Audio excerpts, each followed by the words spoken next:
NBA, especially, as you know, you've covered, happens to be a sport where you usually, the team that should win wins. Sometimes it doesn't happen, but if you look at the annals of the NBA, over a 7-game series, you have your chances to win or lose. And I felt like if Oklahoma City was going to beat us in 6, they deserved it. And I felt like if we were capable of stepping up and winning that game, we'd have a good chance at home. But the reason I can be calm is it's out of my control. I can't do anything at that point. But I want to win. I mean, I'm competitive too. But sometimes I'm calm and cool before the game, but not during. Not during. Or right after. Or after. I got to say, right after Game 4, I was standing in the hallway. You couldn't see me. You were the first one to come off. Travis Schlenk, the whole team, all the coaches, the owner. Your eyes, you were on fire. That was bad. I've never seen you just, I don't know what the word is. You were seething. You were seething that your team didn't play well. But I want to know about the flight home, because I've done some reading about, you know, Bogut and Draymond and Clay and Steph getting together with a group in the front of the charter table and tried to talk about it, and they kind of talked out what they needed to do. What was the mood of the team when you guys left OKC after being trampled in games 3 and 4? You kind of emphasized trampled. I didn't love it. I could have used a stronger word. You're right. Trampled does not tell the full. Trampled's probably being nice. Annihilated, you're right. obliterated. That's good. We can keep going. Yeah, you won the season. You're all right. You know what's good about this team, Pop, is that, as you know, most teams, when faced with adversity in professional sports, professional athletes come from different walks of life, different demographics, make a different amount of money, get different amount of credit. They splinter a lot when things are tough. They blame people, they blame their coach, they blame each other. Rarely do they look in the mirror. And one thing that's unique about this team is that they take ownership of their success and their failure. And they share it all. They share the failure, they share the adversity, they share the success. And what I saw and what I picked up on was a team that was not fractured, a team that was frustrated, but not splintered, a team that realized that we could play better, we were going to play better, and that the series wasn't over. And so that's what I think I picked up on, was the fact that they believed. The most important people in the whole equation are the players and the coach, as far as how are they reacting. Because it really doesn't matter what I think in that moment. I can look and evaluate as to what they're thinking, but if I feel good and they're all yelling at each other and blaming each other, then that's meaningless. If they feel good and believe they can come back and play better, that's what you try to pick up on, and that's really what I saw. And that's what they did. They were rattled to the core for the first time I've seen him. And the guy who was most rattled was Draymond Green. You know, getting into it with Steven Adams and the kicking incident after Game 3. And now it's still kind of hanging over your head a little bit, because if he gets one more flagrant, he's going to miss a game. If he gets 2 more technicals, he'll be suspended. Have you tried to, in a quiet moment, sit him down and, you know, play like Draymond, but don't take any more flagrants or teams? There are no quiet moments with Draymond. I don't know who you're talking. We're not talking about Draymond Green in a quiet moment. Those things don't. But I did this, to be honest. Steve and I talked to Draymond this morning. It was a semi-quiet moment, and we said, hey, you know how close you are. And then we both acknowledged, Steve and myself, that he had been doing a better job of, after a potential foul, playing basketball. Because once a call is made, it's made. And I know Draymond releases a lot of frustration when he doesn't think things are going his way, but he's living on that edge now. He walked up to it on his own, so now he's got to live on it. But he understands, and I think he's actually played better getting away from some of that stuff. But you're right. I mean, he's got to be careful, and he knows it. Yeah, when you go to your small lineup, I call them your fifth 5. But you got 4 legitimate 5s, which is incredible. I want to ask you about the acquisition of the 4th guy, Anderson Varejao. And the minute and 51 he had at the end of Game 7 in the 3rd quarter was just brilliant. You know, he scores a basket, a couple of assists, picks up a charge. He was just huge for you. But go back to when, you know, Cleveland wanted to clear some cap space to get Channing Frye. They traded him to Portland, a salary dump. Portland dumped him. You wound up signing him. Tell me about your thought process, because he is your 4th 5, and you've got Draymond that can play 5. Why did you feel you needed that extra big, Bob? When he got released, Pop, Steve and I called each other and talked about it, and he made a great point. He said, when I was in Chicago, and you have to ask him who the player was. He told me who it was. He said, we picked up a player, and they were very good in Chicago when he was with the Bulls. He said, we picked up a guy on the waiver wire, and he said, and he helped us win a playoff game. And he said, I think Varejao can help us win a playoff game. And I said, you know what? If we think he can help us win a game, which, by the way he played the other night, he took a charge. He made it a pass to the corner with Harris Smith. He made a basket. As you well know, every possession in the playoffs matters. So if you can grab a player that helps you win 3 or 4 possessions, which is what Anderson Varejao did. And you know why? I think he's battle-tested. He's a veteran, and he thinks the game very, very well. He's a great thinker. He's got a little gamesmanship to him, which is important in the playoffs. So, yeah, I mean, we wanted him. We had to talk to him, but he also wanted to come. I think he saw a possibility of winning with us, and he'd been with the same organization. He'd heard about our team, and what people don't see is how good he is off the court. He's a tremendous teammate. Tremendous. Yeah. Either way, he's going to get a ring out of this deal, but he wants it with the Warriors. He began the year with the Cavaliers. They called him a lot of hair and a lot of hustle when he was in Cleveland for 12 years. Bob, thanks for your time as always. Good luck. All right, Pop. Bob Myers, GM of the best basketball team in the NBA, up against the Cleveland Cavaliers. Head coach Tyronn Lue. They made a change at mid-year, firing David Blatt after he got off to a 30-11 start. Brought in Tyronn Lue, and he went 27-14. So it's Kyrie Irving. It will be J.R. Smith, LeBron James at 3, Kevin Love at 4, and they will start Tristan Thompson at 5. Tyronn Lue met the media about a half hour ago, and he was asked, do you talk more at this stage with your team about X's or O's, or just the mentality of playing the best team in basketball in Game 1 of the NBA Finals? Ty, do you, on the eve of Game 1 or today, do you stay hyper-focused on what you have to do X's and O's wise when you talk to your guys, or do you take a step back and talk about the gravity of the moment and that sort of thing? I think you talk about X's and O's. I think of playing the right way. I think we want to push the pace, but also be able to take good shots when we're doing that. We don't want to play fast and just, jack up, bad shots. So on the defensive end, we just got to stay aware. I think our awareness is, very important and very key for this series of just being aware where Steph and Clay are at all times, because they move on offensive rebounds, they move on loose balls. So you always constantly got to be aware of where they're at on the floor. So a big key word for this series is awareness. All right, the big change Tyronn Lue made after taking over for David Blatt was he wanted his Cavaliers to run more and shoot more threes. Now, look at what they have done in the playoffs this year. In Game 2 against Atlanta in round 2, they made 25 threes. They came back in Game 3 and made 21 more. So you've got, in this matchup, you got the 2 most prolific three-point shooting teams in the NBA. And throughout the regular year, the Warriors were number 1 and the Cavaliers were number 2. And they have a whole roster of guys that can make them. In just the playoffs, Channing Frye has hit 58%. He's a center.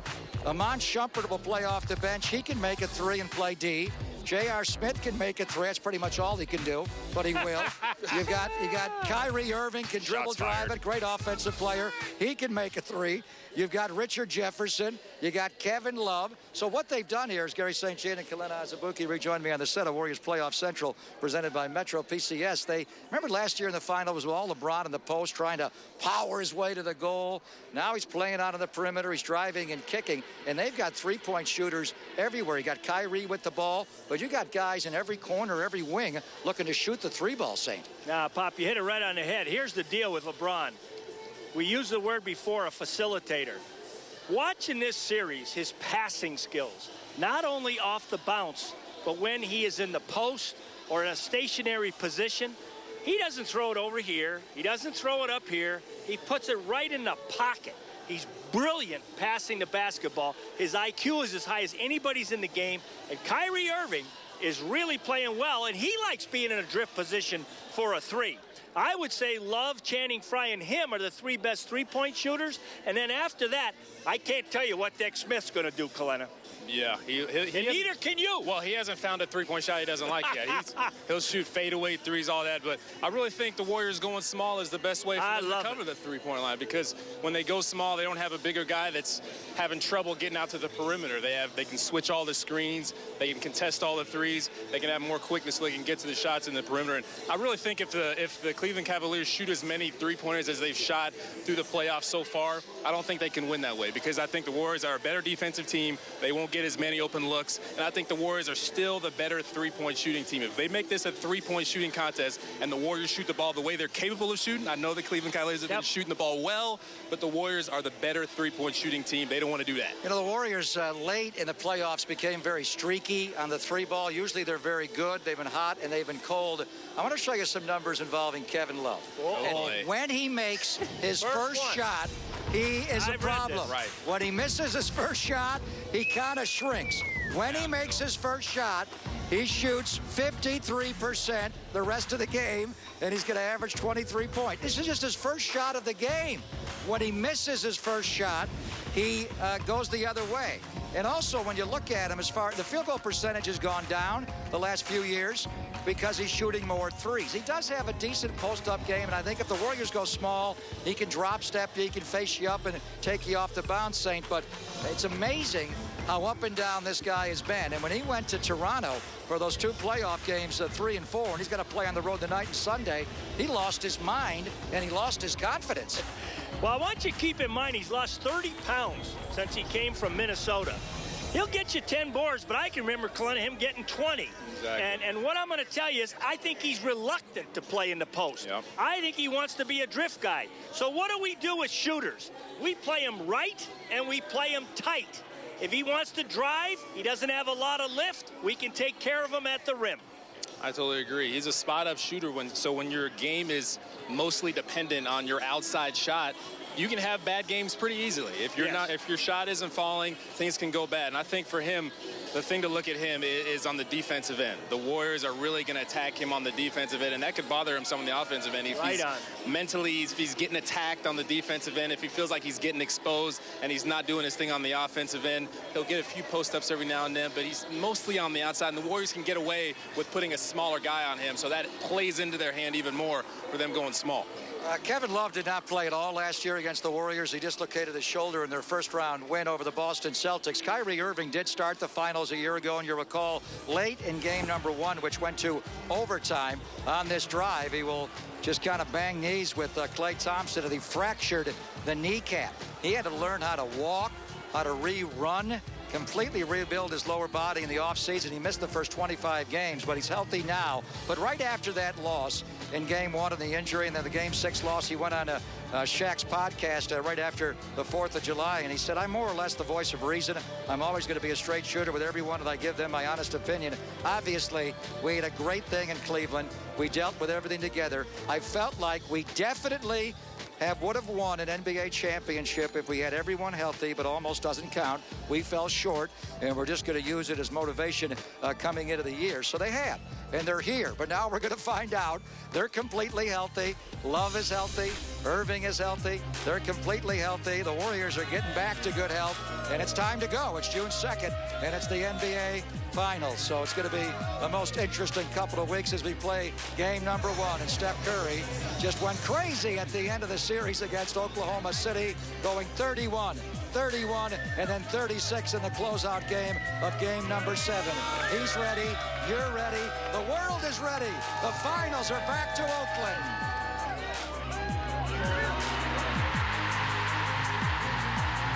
For years, it's all been Steph Curry's league. He's won the MVP back-to-back years, both times in the vote for the All-Star game. He's gotten more votes than LeBron James. He won the title a year ago, and now over the next 2 weeks, we're going to decide who's going to win this title. Our Built for Business, presented by Comcast Business. The 2 biggest stars in the sport are going to duel in the finals for a second straight year. LeBron's only 3 years older. Of course, he didn't go to college, and Steph went to Davidson for 3 years, so LeBron in his 13th year. LeBron is 7th trip to the finals. 1 in Cleveland and 6 in a row, 4 in Miami and 2 more in Cleveland. It's just amazing. And they were asked, obviously, yesterday when they met the world and met the media about the rivalry between Steph and LBJ. We'll start with the current MVP. He's won 2 in a row, and the guy that's won 4. I'm not in the business of ranking or debating who's what. At the end of the day, it's about winning. And the fact that, we won the championship last year and last team standing, obviously, is what was most important to me. Us being back here against the Cavs again, there's obviously storylines and whatnot that, as a basketball fan, are pretty cool when you have 2 teams fighting for the same trophy once again, and trying to play at a very high level to help our team get there. At the end of the day, that's all I'm worried about. It's kind of it's really annoying for me to kind of be that's not what I'm playing for, to be the face of the NBA, to be this or that, or to take LeBron's throne or whatever. You know, I'm trying to chase rings, and that's all I'm about. So that's where the conversation stops for me. I think it's great. It's great for our game. It's great for you as an individual, just the competitive side of it, to be able to face greats along your path. It's something that you're going to hope that you can wish you can get back when you're done playing. You know, like you said, Jay, I've been fortunate to go against Duncan and KG and, you know, and Ray Allen and the great Piston team, and now, you know, Steph, the great Steph, and their Warriors team. And so I've been fortunate. I don't want to leave out Dirk as well. I faced Dirk in the finals and faced KD and Russ. So, you know, I've been very fortunate to go against some of the greatest players, you know, in their era, in my era, and, you know, we'll see after the era when I'm done. Well, he calls him the great Steph, which is very interesting. Let's go inside the paint. Bring our insider from CSNBayarea.com and the Warriors Playoff Central, presented by Metro PCS. Monty Poole joins me from the floor. You wrote a column about this earlier today, Monty, the so-called rivalry between Steph and LeBron James, Nike versus Under Armour. It transcends the hardwood floor. But when Steph got the MVP this year, LeBron said, you know, he's the best player in the league this year, but valuable, that's a different conversation. So is there a rivalry between the four-time NBA MVP and the guy who's won it the last 2 years? Depends on how you define rivalry, but when you have two guys of this caliber chasing the same prize, it is something of a rivalry. It's not Ali Frazier, you know, it's not on that level. It's not Celtics, Lakers, Bird, Magic, or anything like that. But the fact is that LeBron James has multiple MVPs. Steph Curry has multiple MVPs more recently than LeBron James. So there is the question as to who becomes the rising star. Well, it's Steph Curry. And it doesn't mean that LeBron is now descending. Well, LeBron's trying to hold that off. So the winner of this series will dictate which one, I think, owns the league or is the face of the league, so-called. But if you look at it and say, is this a rivalry? I think it is, because they are right now the two guys that lead the two best teams in the best team in each conference. And LeBron comes last, Monty. It's been a springtime of challengers for Steph Curry, starting with James Harden, Damian Lillard, Russell Westbrook snickering and laughing at his defensive skills, and now LeBron James. Steph never responds publicly. I think he does it quietly, and those that know him, that he hears everything. Is that a big deal to him, to silence all the people that are saying all these things about him, Monty? Absolutely. I mean, it's the way he plays the game. It's the way he approaches the game. And this goes back to his teenage years when Steph Curry was a guy that was playing in high school and colleges were not really recruiting him. I mean, at that point, from there on, he's always been a guy that felt like he had to prove to people how good he is, what he could do on the court, because so many people are saying what he couldn't do. You can't do this. You're not athletic enough. You're not this. You're not that. So every single slight that he's ever heard over the course of his life, and he hears them all, he feels the need to respond to them, not necessarily individually, but in his mind, every time he goes on the court is an opportunity to silence the doubters and the skeptics, and so that's his approach. All right, should be fun. Final start tonight. LeBron James, the king, against the current king of the NBA, Steph Curry. Monty will read you throughout the day and right after the game. Yeah, last time the Cleveland Cavaliers were here was Christmas Day. They only meet when a holiday. The second time we saw them in Northeast Ohio was Dr. King's birthday, and the Warriors took them apart. Andre Iguodala, he has the look in his eye, doesn't he, like it's a finals game, always poised. Will he start game one, or will he play off the bench in game one of the finals?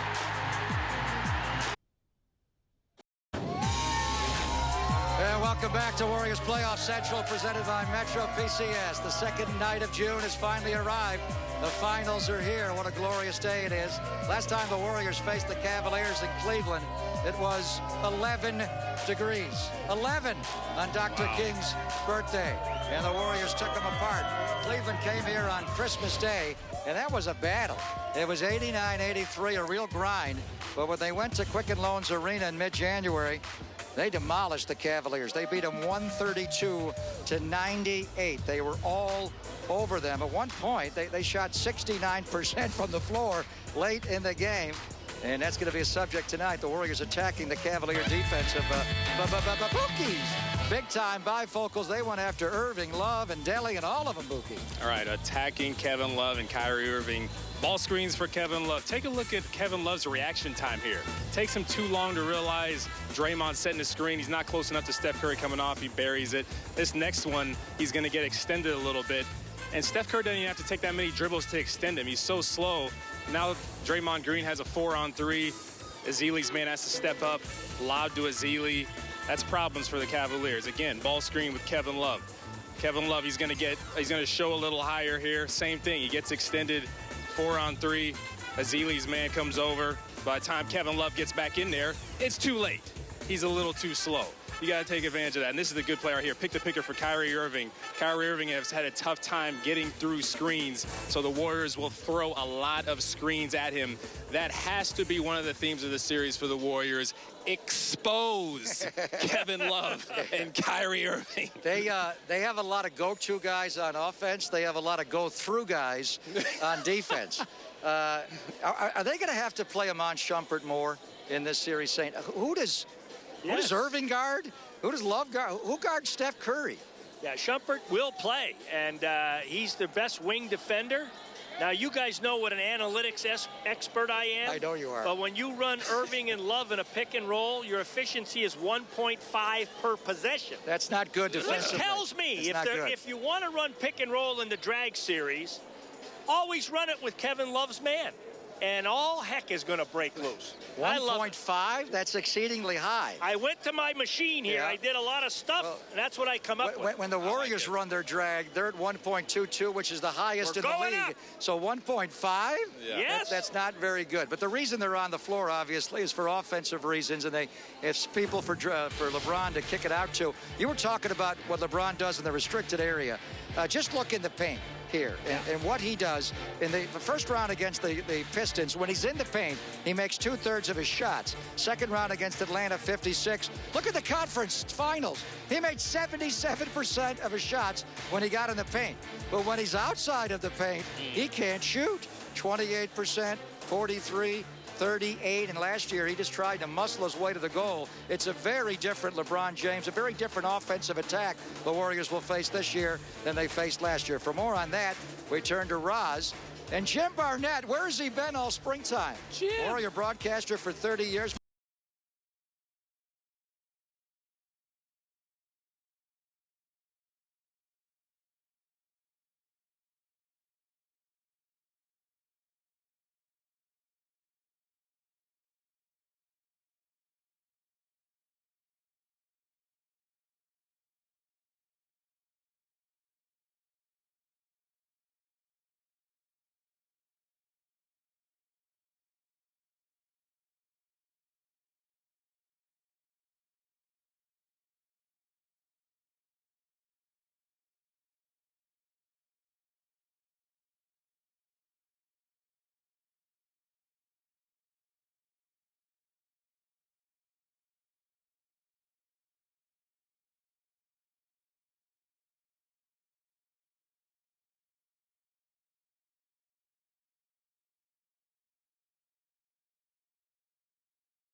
The NBA world has converged on the Bay Area again to watch the Warriors and Cavs slug it out for NBA supremacy again.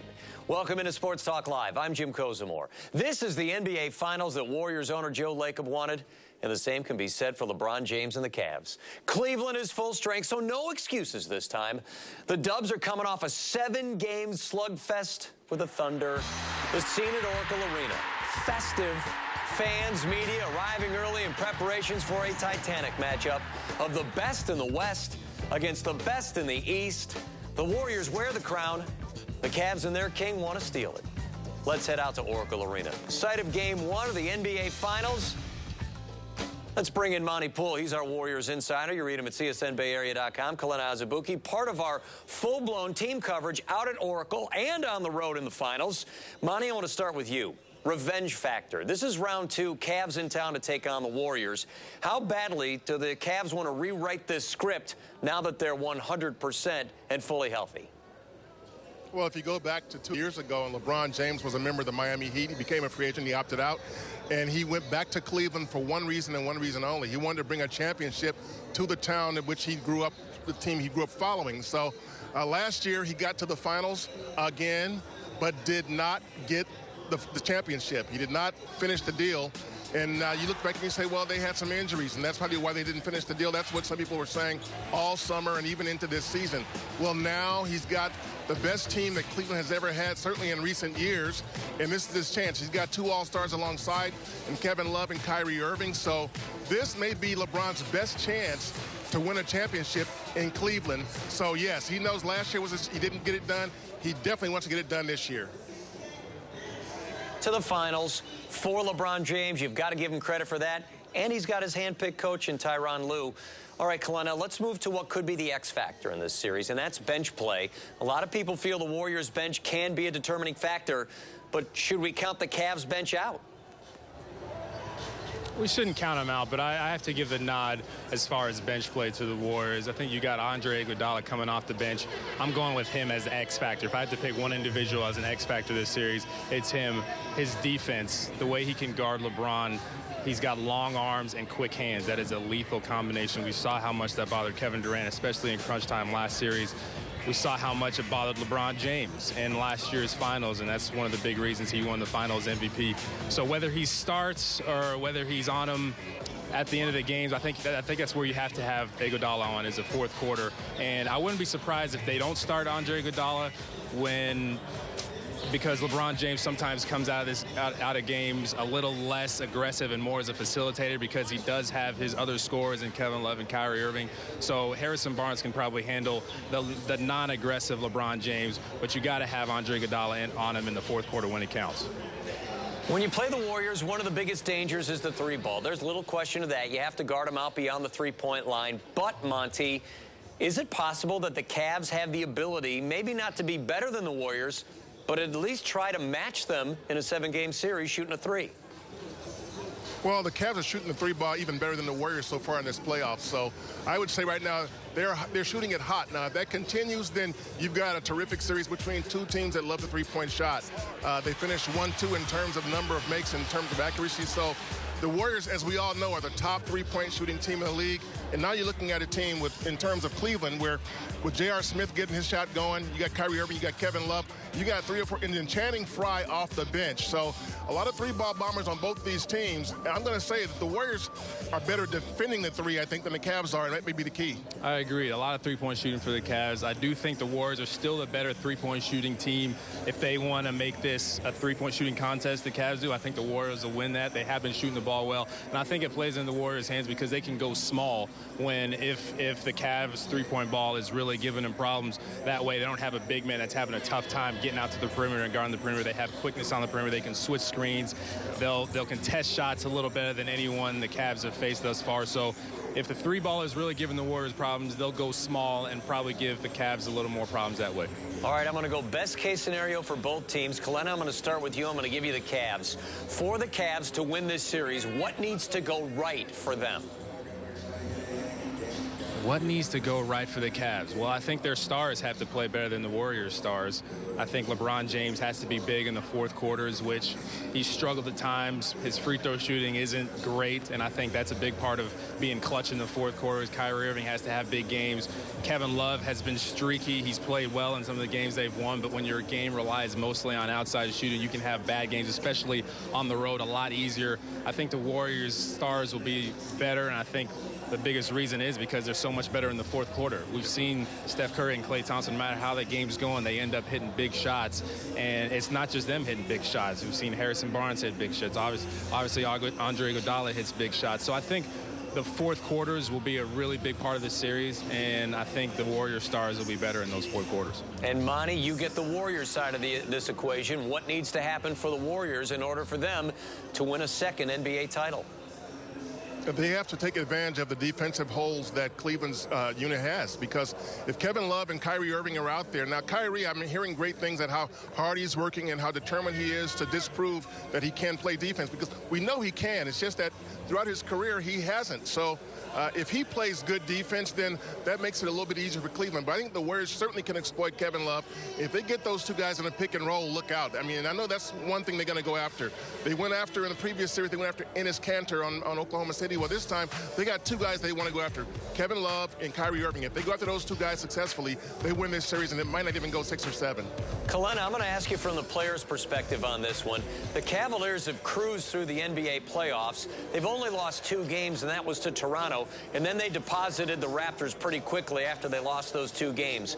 In the meantime, the Warriors are going 7 long games, a slugfest of heavyweights against the Thunder, and they have to get right back at it in the finals. Any chance this game 1, the Warriors could be a little susceptible to a fallback after having to play at such a high level against the Thunder, and the Cavs have been resting? I think if there's one team that won't bother as much, it's this Warriors team. They got a high level of focus. They're ready for this series. Obviously, guys have nicks and dings and different nagging injuries that have been bothering them throughout the series. Through the postseason, that's just normal. They've gotten their treatment. They've gotten their rest here. Yep. And there's going to be more rest in this series than in most series. I think 2 days of rest in between each game, except game 3 and 4. Right. So that'll play in the Warriors' favor. I think the Warriors have played much stiffer competition than the Cleveland Cavaliers had, and I think that'll play in the Warriors' favor. If the Cavs went through the whole Eastern Conference and swept everybody, I think that would have been really bad for them, but they did lose 2 games, so that helps them a little bit. They played a little tougher series in Toronto, but I think the Warriors are more well-equipped overall to play in this final series. They played tougher competition, and they're ready for the series. Monty and Kalena, thank you for your insights. Now get inside and enjoy Game 1 of the NBA Finals at Oracle Arena. And as soon as Game 1 is over, between the Warriors and the Cavs, you switch right back to CSN Bay Area. CSN, the home of the Warriors. They've been with them throughout the season and have unequaled access. Best coverage in town of the champs. Warriors Playoff Central tonight after